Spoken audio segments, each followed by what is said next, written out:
On les a vus en Angleterre. Ce n'était pas une simple apparition d'OVNI. C'était un problème de sécurité nationale. Aux États-Unis, ainsi qu'en Belgique. Ils sont entrés dans l'espace aérien du pays. L'armée de l'air belge devait réagir. D'énormes vaisseaux triangulaires planent dans le ciel. Partout dans le monde, des milliers de personnes les ont aperçus.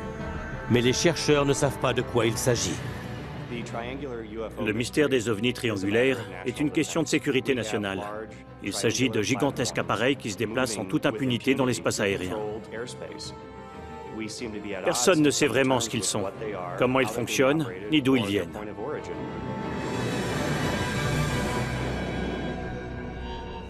Des objets volants non identifiés ont été aperçus dans nos cieux depuis des décennies. Des milliers d'observations d'OVNI ont été répertoriées dans les dossiers officiels du gouvernement. La plupart ont une explication logique, scientifique. Certains cas demeurent cependant inexpliqués. Ils sont classés top secret, non identifiés. Les dossiers récemment rendus publics peuvent-ils révéler la vérité sur ces apparitions d'OVNI? Nous sommes le 31 mars 1990. Sur la base aérienne de Beauvechain en Belgique, 2 F-16 sont envoyés pour gérer une violation de l'espace aérien belge. Yves Melbergs, un pilote de chasse du 350e escadron, est envoyé pour s'occuper de l'intrus. Le centre d'opération nous a parlé d'un ovni qui survolait la Belgique.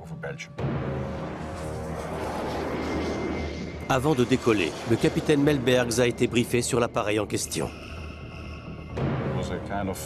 On m'a dit que c'était un objet de forme triangulaire avec des lumières sur les bords et une sorte de dôme sur le dessus. Il se déplaçait très lentement et sans aucun bruit, mais il pouvait aussi accélérer d'un coup et dépasser la vitesse supersonique.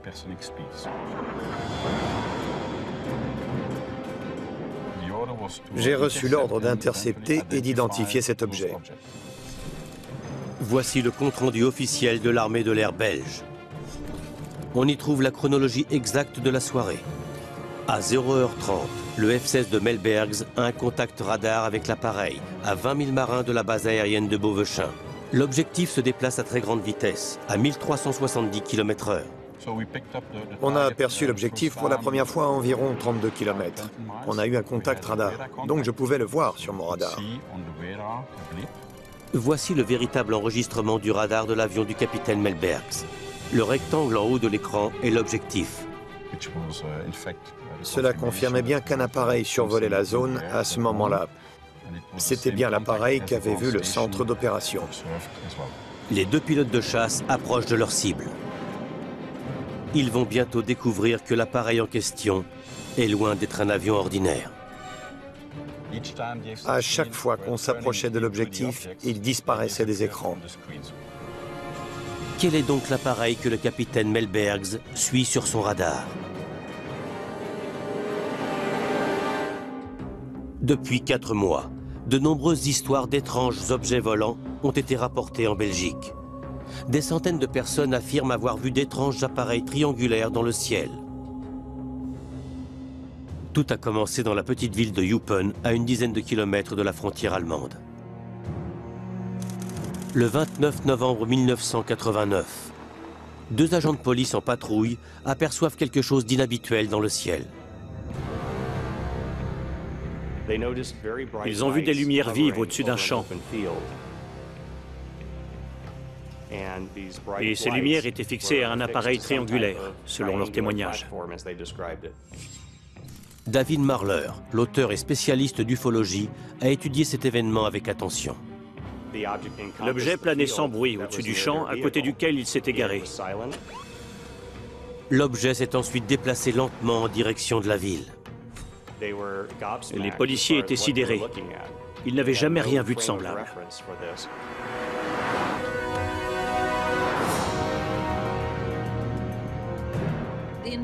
Les 2 agents de police ont décidé de suivre les lumières. Leslie Keane, auteur et journaliste d'investigation, a interrogé de nombreux témoins visuels de la scène. L'OVNI est arrivé au lac de la JDP. Ils l'ont observé pendant plus d'1 heure au-dessus du lac. Ils ont vu quelque chose d'extraordinaire. L'appareil a fait sortir une boule de lumière rouge qui survolait le lac et puis la lumière est rentrée dans l'appareil. La boule rouge semblait se déplacer de façon autonome. C'est alors que les policiers ont vu arriver un deuxième ovni triangulaire qui venait de surgir de derrière les arbres situés au bord du lac. Il s'est mis à planer en silence à côté du premier vaisseau. Ils ont contacté l'opérateur radio de Penn, qui s'est mis à rire en disant que c'était sans doute le Père Noël. Mais les deux policiers ont rétorqué qu'ils étaient très sérieux. Pendant cette nuit, des centaines de témoins oculaires, dont 14 policiers, ont affirmé avoir vu ces étranges objets volants non identifiés. Des centaines de personnes ont présenté des dessins de la scène sans savoir ce que les autres avaient vu. De nombreux témoins, dont les agents de police qui avaient suivi l'OVNI jusqu'au lac, ont dessiné ce qu'ils avaient vu ce soir-là. Les formes triangulaires de tous les dessins sont remarquablement similaires. Pendant ces 30 dernières années, plus de 10 000 témoignages ont été recensés rien qu'en Amérique du Nord et en Europe. Des objets volants noirs, de forme triangulaire, tous répertoriés sous le nom inquiétant de triangle noir. La plupart des gens imaginent que les ovnis ont des formes de disques, qu'il s'agit de soucoupes volantes, mais dernièrement, il a plutôt été question de formes triangulaires, comme en Belgique.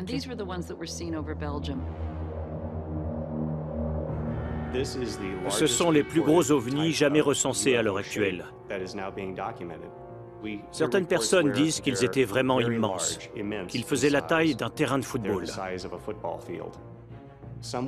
Certains témoins ont même précisé que ces objets étaient capables de réaliser des manœuvres très serrées en plein vol, et ce, dans le silence le plus complet. Bien souvent, il a été question d'un effet électromagnétique associé à ces appareils.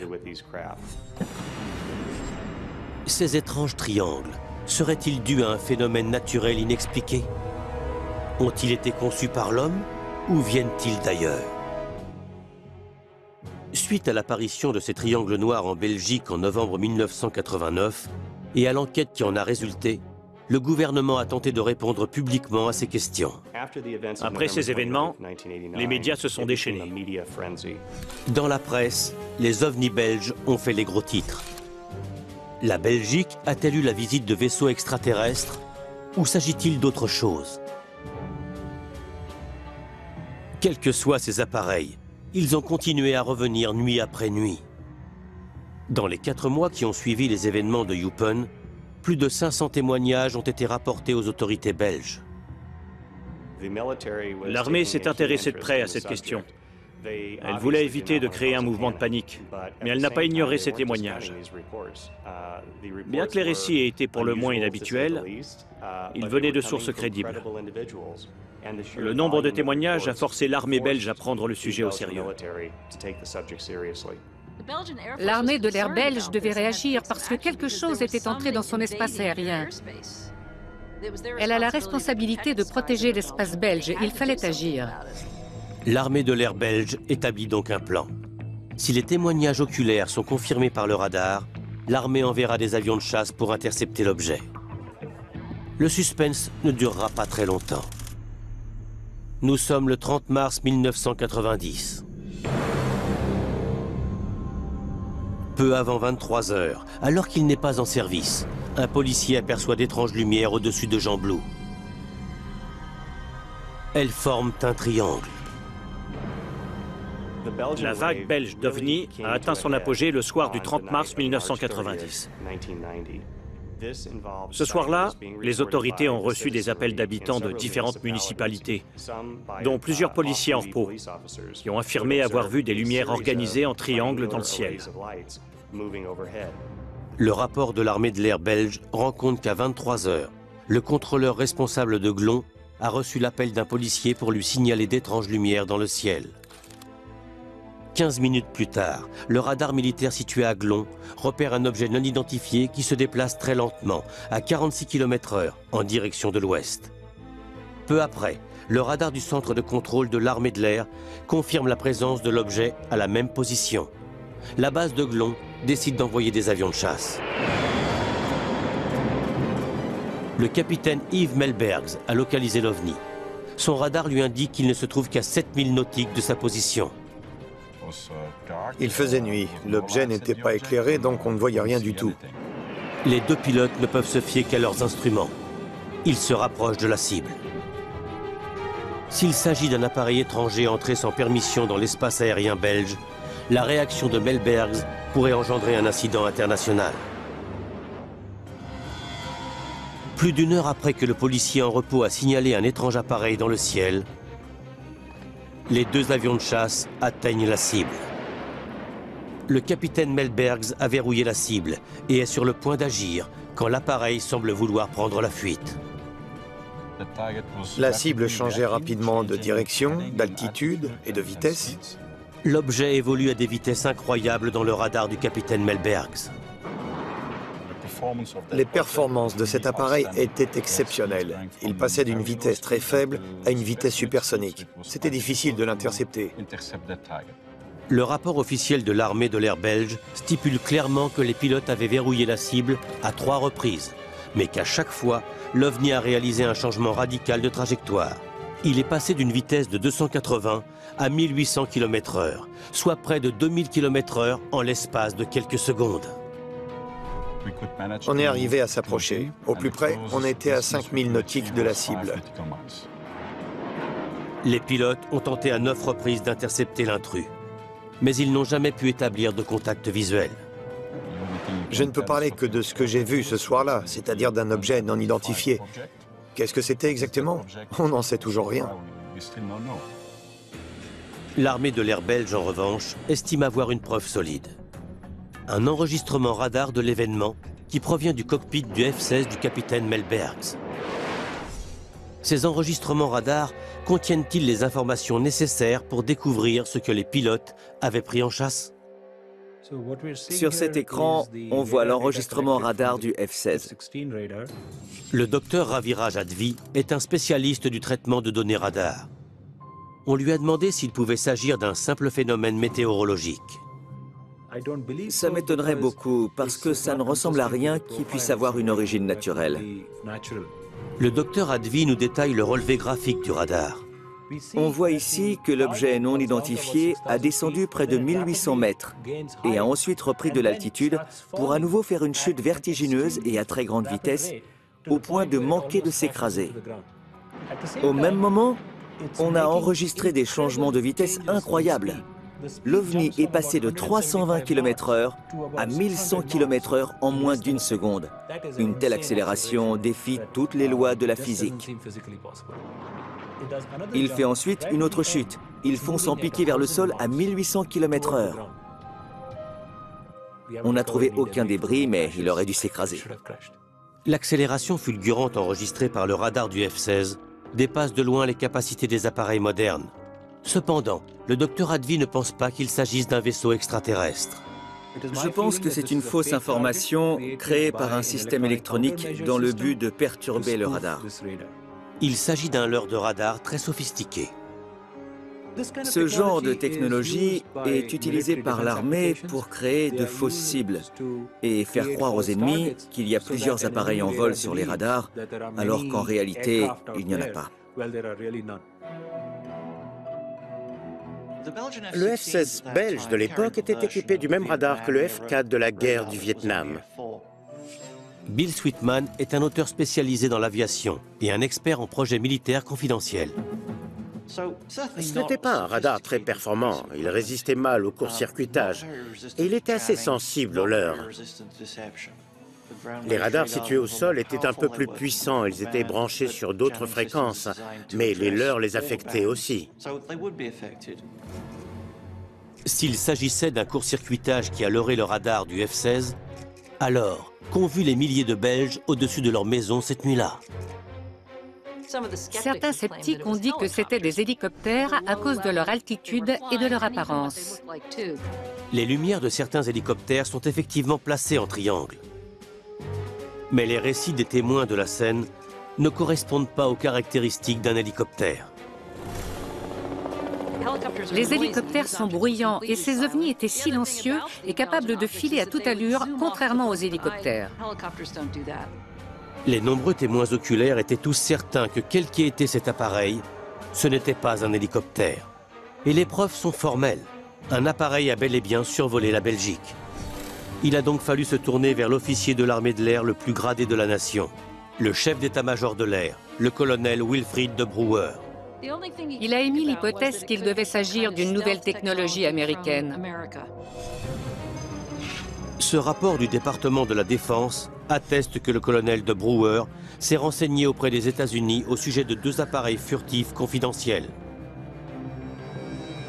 Le F-117 Nighthawk et le bombardier B-2. Ces 2 avions sont de couleur foncée et conçus en forme de triangle. Est-il possible que l'un de ces appareils soit l'objet aperçu dans le ciel par les témoins ce soir-là? On lui a répondu très clairement.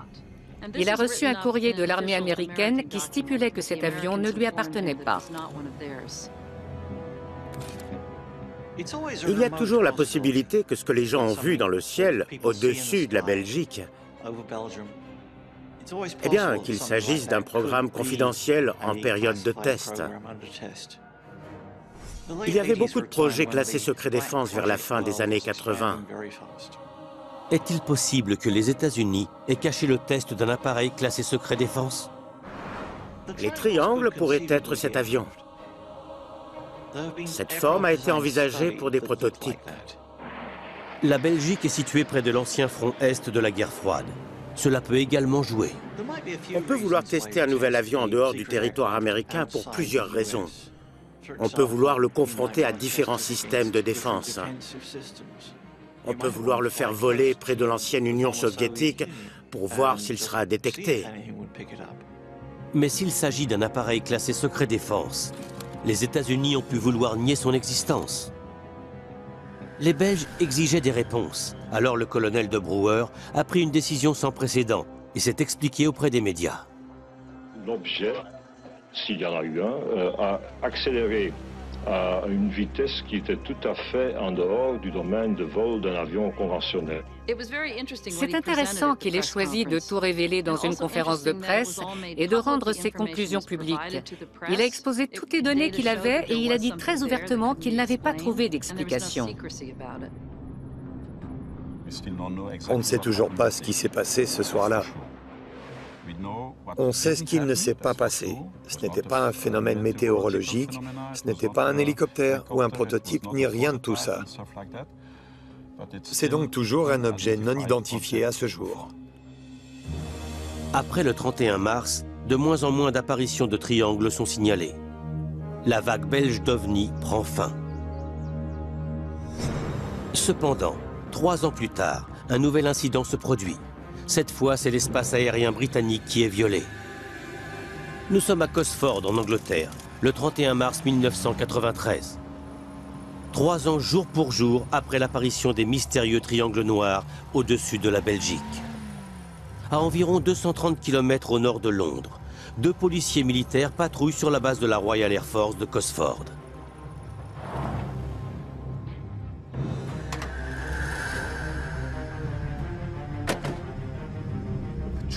Les 2 policiers militaires ont arrêté leur voiture. Ils sont descendus et ont regardé au-dessus de leur tête. Ils ont vu 2 lumières blanches très vives, mais ils ont été incapables de savoir s'il s'agissait de 2 objets séparés ou si les lumières étaient fixées sur un plus gros appareil. Cet étrange objet ne fait aucun bruit. Les 2 caporaux rentrent immédiatement à la base pour écrire un rapport. Le rapport écrit par les caporaux sera le premier récit des étranges événements de cette nuit. Ces événements seront par la suite connus sous le nom de l'incident de Cosford. Nous sommes sur la base de Cosford, où l'OVNI a été vu. En 1993, Nick Pope faisait partie de l'unité d'enquête sur les ovnis au sein du ministère de la Défense britannique. Je devais enquêter sur les signalements d'OVNI rapportés au ministère pour vérifier s'il s'agissait ou non de menaces pour le Royaume-Uni. Voici le rapport officiel de Pope au ministère de la Défense. Il expose la vague d'apparitions d'OVNI la plus prolifique de toute l'histoire britannique. L'événement de Cosford a véritablement marqué le point de départ d'une enquête qui allait ensuite inclure des douzaines d'autres récits, parmi lesquels des descriptions de grands appareils triangulaires. Les témoignages en question ne viennent pas que de militaires. 10 minutes après l'apparition au-dessus de Cosford, un OVNI est aperçu à une trentaine de kilomètres au nord-est de la base.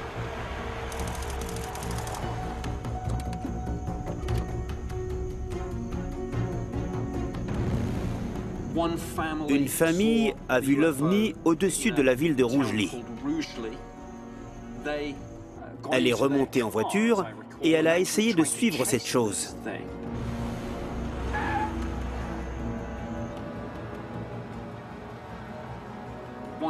L'un des membres de la famille a dit qu'il s'agissait d'un gros appareil qui les survolait. L'appareil émettait un petit bourdonnement. Et il volait tellement bas qu'ils ont pensé qu'il allait se poser dans le champ voisin, situé à Hazelside. Mais ils n'y ont rien trouvé. La police militaire a affirmé qu'aucun appareil militaire ou civil n'avait survolé la zone. Ça aurait expliqué ce que les gens ont vu. Ce n'était pas une simple apparition d'OVNI, c'était un problème de sécurité nationale.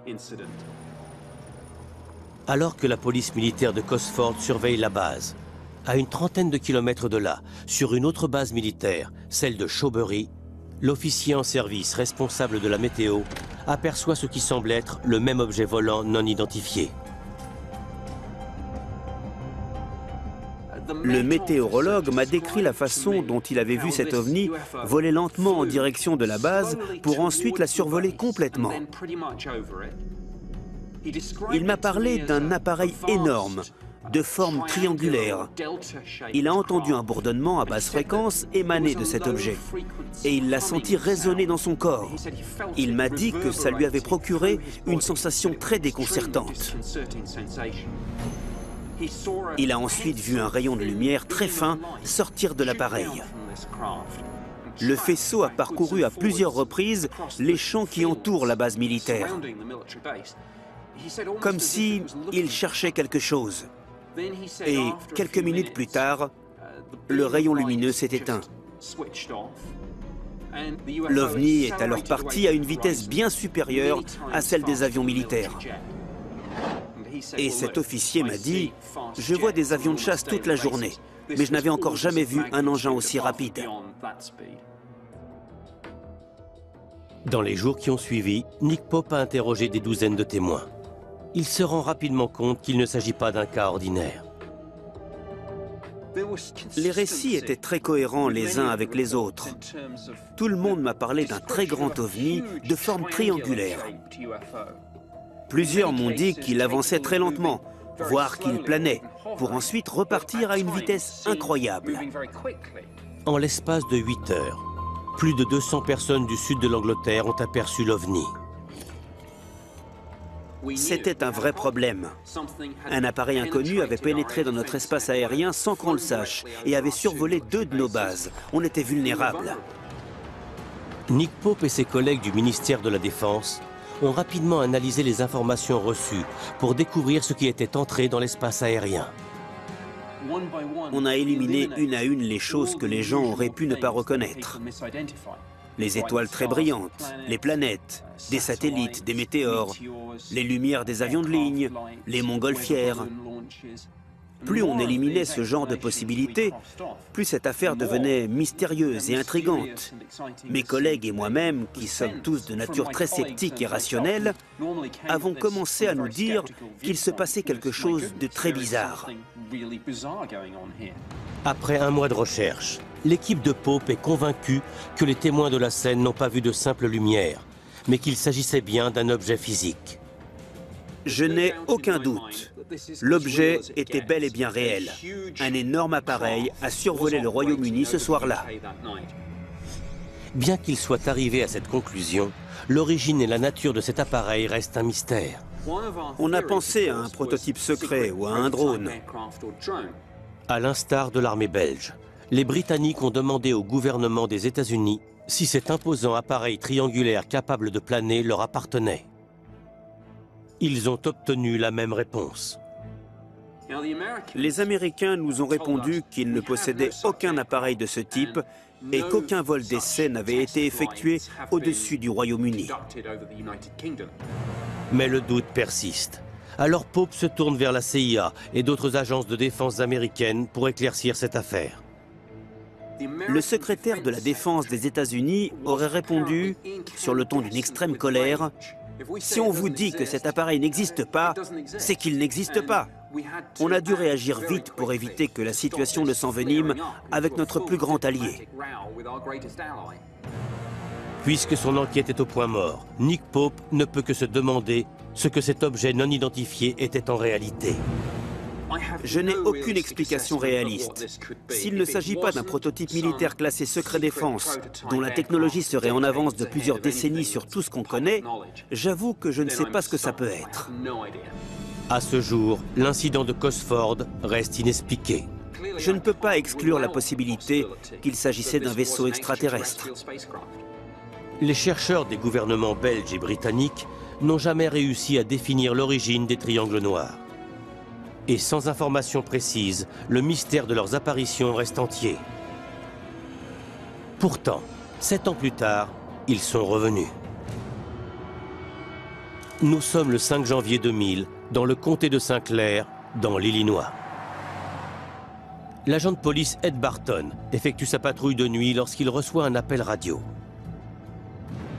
Ici le commissariat d'Highland. Au moment de l'appel, Ed Barton roule vers le sud, sur la route principale qui mène à la petite ville de Lebanon. Voici le véritable enregistrement de l'appel. Un camionneur vient de passer. Il dit qu'il y a un objet volant dans le secteur de Lebanon. Le rapport de police détaille minute par minute l'un des récits les plus complets d'apparitions d'objets volants non identifiés. Il est vraiment très rare d'avoir des documents officiels qui détaillent les apparitions d'OVNI. David Marler est un journaliste qui fait partie du MUFON, la plus grande organisation d'études des ovnis en Amérique du Nord. En 2000, c'est Marler qui était en charge de cette affaire. Au début des enregistrements, le ton est léger et blagueur. C'était grand comme une maison de 2 étages, avec des lumières blanches et des lumières rouges qui clignotaient. Vous pouvez aller voir? Si je le vois, j'en parlerai pas. L'agent de police n'y croyait pas du tout. Jusqu'au moment où il a vu des lumières bouger vers l'est. De plus près, il a pu voir que les lumières étaient fixées à un énorme objet triangulaire qui volait bas. Il y a bien une lumière blanche très vive à l'est de la ville. Je vais aller voir si c'est un avion, mais j'ai pas l'impression que ça en soit un. J'ai parlé avec l'agent Ed Barton dans le cadre de mon enquête. Voici le récit des événements tels que Ed Barton les a racontés à David Marler quelques jours plus tard. Il y raconte avoir vu l'objet planer à 300 mètres, quasiment au-dessus de sa tête. L'agent Barton m'a dit que tous les avions qu'il avait vus, ou dont il avait entendu parler, font du bruit. Or, cet appareil était silencieux. Après plusieurs minutes d'immobilité, l'objet volant a pivoté et a filé à toute allure vers le sud-ouest. Barton se dit qu'il s'agit peut-être d'un prototype militaire. Pourriez-vous demander à la base aérienne de Scott si c'est leur avion? La base aérienne de Scott n'est située qu'à 5 km. L'agent Barton pense donc que l'OVNI pourrait être un appareil militaire. Il se dirige maintenant vers l'ouest. Il ne devrait plus être bien loin de Scott à l'heure actuelle. Si l'agent de Shiloh lève les yeux, il devrait le voir. Le village de Shiloh se trouve juste à côté de la base aérienne de Scott. À 4h24 du matin, l'agent David Martin du commissariat de Shiloh répond à l'appel de Barton. Je vois quelque chose, mais je ne sais pas ce que c'est. Juste après avoir localisé l'appareil qui progressait à faible allure, celui-ci s'est propulsé à toute vitesse vers l'horizon. 15 minutes plus tard, aux abords du village de Millstadt, l'agent Craig Stevens l'aperçoit. Ici le matricule 6004. Je vous écoute. J'ai également l'objet en visuel. Vous plaisantez? C'est énorme. Très bien, 6004. Il est... comment le décririez-vous? Il a une forme de V. L'agent Craig Stevens parvient à prendre une photo avant que l'objet non identifié ne disparaisse.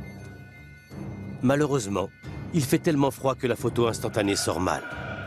Bien qu'on aperçoive des lumières sur le cliché, il n'y a pas assez de détails pour identifier l'appareil. Stevens a encore l'image bien en tête. Il décide de rentrer au commissariat pour faire ses croquis qu'il remettra à David Marler. La forme signalée de l'objet est une nouvelle fois triangulaire. 23 minutes plus tard, un quatrième agent de police signale la présence de l'objet. Si l'on marque sur une carte les lieux où l'OVNI a été aperçu, il est possible d'établir son itinéraire. Il a parcouru 60 km en l'espace d'une heure. Il est rare d'avoir la preuve d'un déplacement d'OVNI.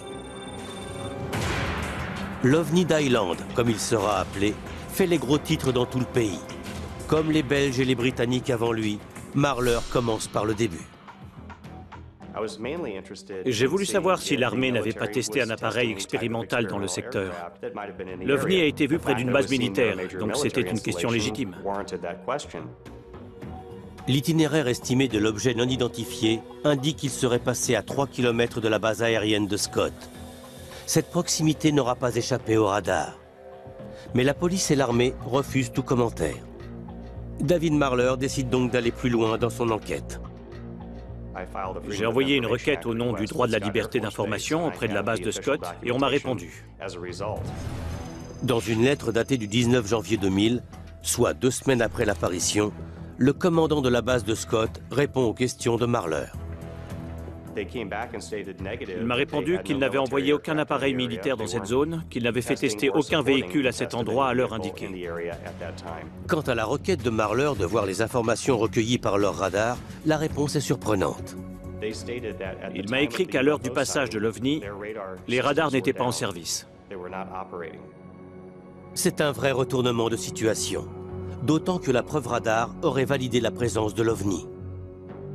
Mais cela n'arrête pas l'enquête de Marler. Il veut toujours savoir ce que les 4 agents de police ont observé dans le ciel. Au début, je pensais à un appareil militaire. C'était l'explication la plus logique. Mais quand on regarde les témoignages reçus, on trouve des dessins d'objets triangulaires. Et les ressemblances avec les cas de Belgique ou de Cosford sont frappantes. Il faut donc analyser les informations en se disant que tous ces témoins ont finalement décrit des objets similaires, voire le même objet. Bill Sweetman fait aussi un lien entre ces objets. Il est probable qu'il existe des avions classés secret défense qui correspondraient à certaines des descriptions faites des triangles noirs. C'était peut-être ces avions qu'on a vus à Cosford ou en Belgique. Mais on ne sait absolument rien des projets confidentiels. La plupart des objets confidentiels testés dans les années 80 et 90 n'ont pas été rendus publics. Vous savez, je pense que des dizaines de programmes sont arrivés au stade de vol d'essai depuis toutes ces années. Parmi ces programmes, seuls 2 ou 3 ont été rendus publics. Donc, on n'est au courant que de 10% de ce qu'il se passe. Ces triangles noirs observés dans les années 80 et 90 pourraient-ils alors être des projets ultra confidentiels jamais rendus publics? Marler se penche sur le passé pour éclairer le présent. Y a-t-il une information dans les dossiers rendus publics qui pourrait faire la lumière sur le mystère des triangles noirs? Quand on s'est penché sur les récits d'apparitions d'OVNI triangulaires, je savais que certains dateraient de dizaines d'années, mais j'étais loin du compte. Pour ses études d'OVNI, Marler s'appuie sur l'armée de l'air. Entre 1947 et 1969, l'armée de l'air des États-Unis a enquêté sur des milliers d'OVNI. Tout commence avec le projet Sign, qui sera suivi du projet Grudge. L'affaire sera officiellement connue sous le nom de projet Blue Book en 1952. Ces 3 projets représentent la plus vaste étude scientifique d'objets volants non identifiés jamais entreprise. C'était un recueil de plus de 12 000 comptes rendus que l'armée avait rassemblés et analysés. L'armée de l'air des États-Unis est en alerte constante toute la journée. On s'intéresse à tout ce qui vole dans notre atmosphère. Les objectifs du projet Blue Book sont d'analyser les informations relatives aux ovnis et de déterminer s'ils représentent une menace à la sécurité du pays. Plus de 12 000 comptes rendus sont analysés et ils seront presque tous expliqués par la présence d'oiseaux, d'avions, d'étoiles ou de nuages. 6% d'entre eux n'ont aucune explication conventionnelle. L'armée les classera comme étant non identifiés. L'une de ces affaires est connue sous le nom d'incident 398. Il s'agit de l'apparition d'un ovni triangulaire à Baltimore, le 29 juin 1949. Le premier témoin a été un étudiant en art. Il avait été sergent dans l'armée de l'air américaine. C'était un vétéran de la Deuxième Guerre mondiale, donc il s'y connaissait en avion. À 18h30, le témoin voit quelque chose d'étrange voler dans les nuages. Il se dit que ce sont peut-être des avions, mais il n'en a jamais vu de semblable pendant la guerre. Il n'a pas vu ni deux, ni trois, mais tout un groupe d'ovnis triangulaires voler en pleine journée. Ils restaient groupés tel un essaim. Ils allaient et venaient dans les nuages.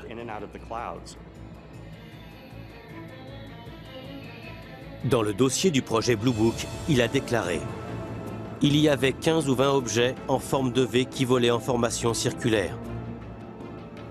Il semblait ne pas avoir de moteur, de train d'atterrissage, ni aucun autre outil habituel pour les avions.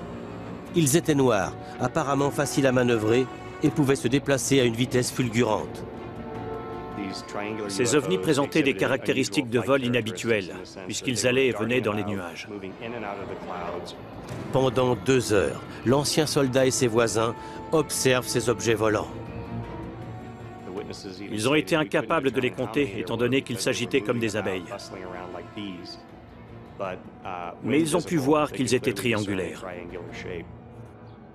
Puisqu'il est étudiant en art, le témoin s'empresse de dessiner ce qu'il a vu. Il prend soin d'insister sur la forme de l'appareil non identifié, celle d'un triangle. Il contacte ensuite l'armée de l'air des États-Unis pour signaler cette étrange observation. Il dit avoir souvent observé des avions en vol depuis une certaine distance ainsi que des oiseaux, mais qu'il n'avait encore jamais rien vu de tel de toute sa vie. Voici le véritable dessin réalisé par le témoin. L'armée s'aperçoit que ces objets n'ont pas été détectés par ses radars, ni par aucun des pilotes qui volaient dans les environs. Merci bien. S'il ne s'agit ni d'oiseaux, ni d'avions conventionnels, de quoi s'agit-il? Quand on étudie des éléments qui datent de 1949, on sait parfaitement ce qui était à la pointe du progrès à l'époque, puisque tout a été rendu public. Et effectivement, il y a bien un programme classé secret défense pendant cette période qui correspondrait à ces observations. Le bombardier Northrop YB-49, aussi appelé aile volante, serait-il cet avion qui a été aperçu? En 1949, l'entreprise Northrop travaillait sur la forme du Flying Wing. C'était un avion incroyable pour l'époque, et il l'est toujours. Quoi qu'il en soit, Bill Sweetman doute fortement que les témoins de Baltimore aient vu cet avion dans le ciel ce jour-là.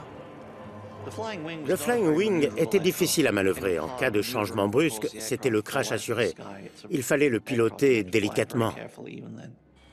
Et si les gens affirment avoir vu plusieurs Flying Wings voler ensemble dans les années 40 ou 50, c'est tout simplement impossible. Il en existait peu. Si ce n'était pas des Flying Wings, alors qu'ont bien pu voir tous les témoins? Dans le compte-rendu officiel des autorités militaires, il n'y a aucune explication qui tente de justifier cette apparition. D'après moi, on ne trouvera jamais d'explication rationnelle. L'affaire de Baltimore fait partie des nombreuses enquêtes secrètes menées par l'armée de l'air américaine au sujet des triangles noirs dans les années 40 et 50. Il est question d'un autre cas d'ovni triangulaire dans le projet Blue Book. Il a eu lieu le 28 janvier 1953. Voici le rapport interne de l'armée de l'air des États-Unis, signé par le commandant de la base aérienne de Turner, située à Albany, en Géorgie. À 21h35, un pilote de l'armée de l'air survole les environs d'Albany dans son T-34. C'est un officier chevronné, fort de 11 années d'expérience et de plus de 3000 heures de vol à son actif. Pendant son vol de routine, il repère quelque chose d'étrange à l'horizon. Il s'est dit, si je prends de l'altitude et que la cible devient plus grande, c'est qu'elle se trouve dans l'atmosphère, donc je pourrai l'identifier. Sinon, c'est une étoile ou une planète. Mais en un clin d'œil, la lumière qui se trouvait au-dessus de lui s'est retrouvée en dessous de lui. Ce n'était donc ni un satellite, ni une planète. Dans le dossier du projet Blue Book, le pilote déclare que l'objet changeait constamment de couleur. Il passait de blanc à orange et inversement. Pour ajouter à la bizarrerie de la scène, l'objet se serait transformé en triangle équilatéral, pour ensuite se diviser en 2 triangles équilatéraux. Et tous deux sont partis dans des directions opposées. Bill Sweetman, l'expert en aviation, a une explication très simple pour cette scène étrange. Vous savez, pour les pilotes de chasse de Géorgie dans les années 50, c'est un univers très nouveau. Ils ont tout à apprendre sur les avions de chasse. Ils découvrent la vitesse, la solitude dans le ciel en pleine nuit et les radars très basiques. On comprend facilement que certains puissent s'y perdre dans ces conditions difficiles. Mais les preuves recueillies dans cette affaire suggèrent autre chose.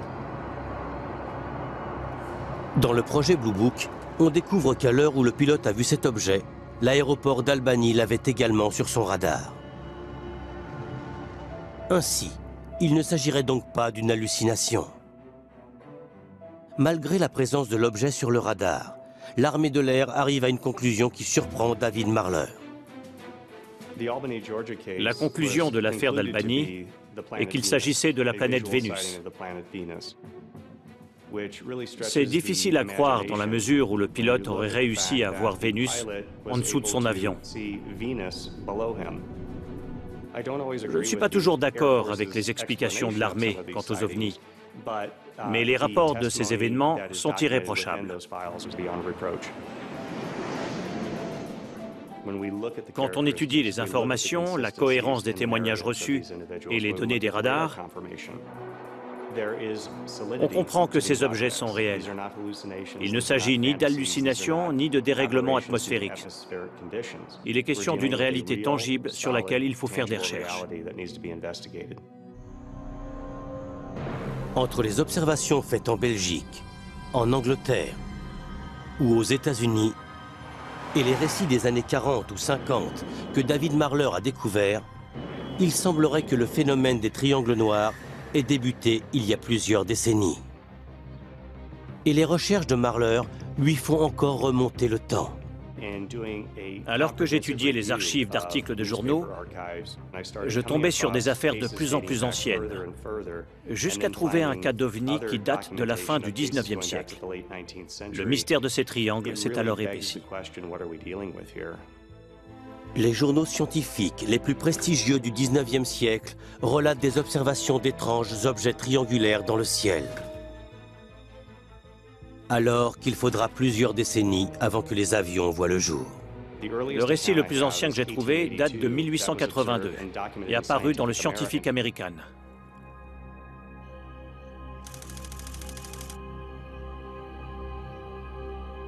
Nous sommes le 3 juillet 1882 à Lebanon, dans le Connecticut. 2 astronomes observent la Lune quand ils aperçoivent quelque chose d'étrange.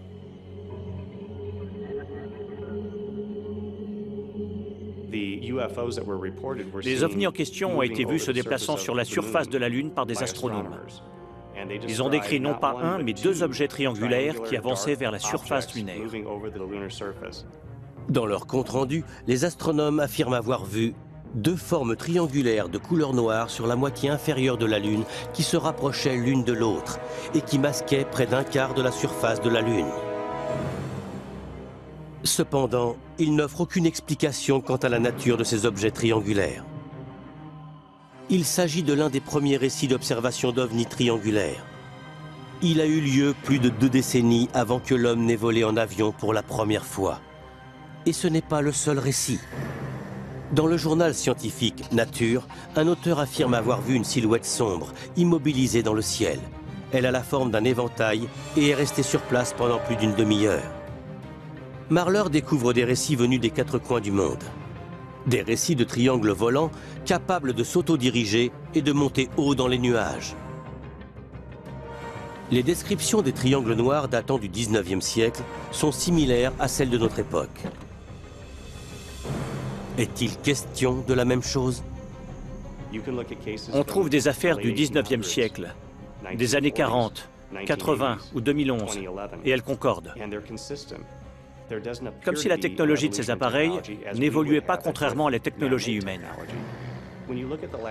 Quand on étudie le domaine de l'aviation sur les 60 dernières années, on constate l'avancée de la technologie. Ce n'est pas le cas chez ces ovnis triangulaires. Les recherches de Marler lui ont donné le courage de proposer une théorie très controversée. J'ai tendance à penser que certains, et j'insiste bien sur le mot certains, de ces ovnis triangulaires pourraient être d'origine extraterrestre. Pour Leslie Kean, il n'y a que deux explications possibles à ces triangles noirs. Il ne reste que deux solutions. Soit il s'agit d'une technologie de pointe ultra secrète qu'un pays a développée, bien que ce soit peu probable, soit il s'agit d'une technologie extraterrestre. Bill Sweetman pense que l'explication de ces phénomènes est bien plus simple. L'explication la plus plausible pour ces observations d'objets volants non identifiés, c'est que les gens qui ont témoigné ont vu quelque chose qui n'était pas vraiment là. Je ne dis pas que ces gens délirent ou qu'ils sont fous, mais qu'ils sont de mauvais témoins oculaires. Cependant, alors que même l'armée a officiellement classé 700 cas comme non identifiés dans le projet Blue Book, il paraît évident que le mystère des ovnis n'est pas près d'être résolu. En tant que chercheur, je continue ma quête d'informations dans l'espoir de trouver des réponses. Une affaire d'ovni non résolue, c'est comme un crime non résolu. Je doute qu'on trouve jamais la véritable explication, mais bien sûr, j'espère qu'on aura de nouvelles informations et qu'on résoudra un jour ce mystère. Toutes sortes de documents officiels attestent que ces ovnis triangulaires sont observés depuis des décennies, voire des siècles. Les témoins se sont-ils trompés? S'agit-il d'avions militaires classés secret défense?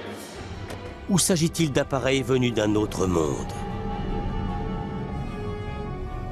L'affaire des triangles noirs reste donc un mystère.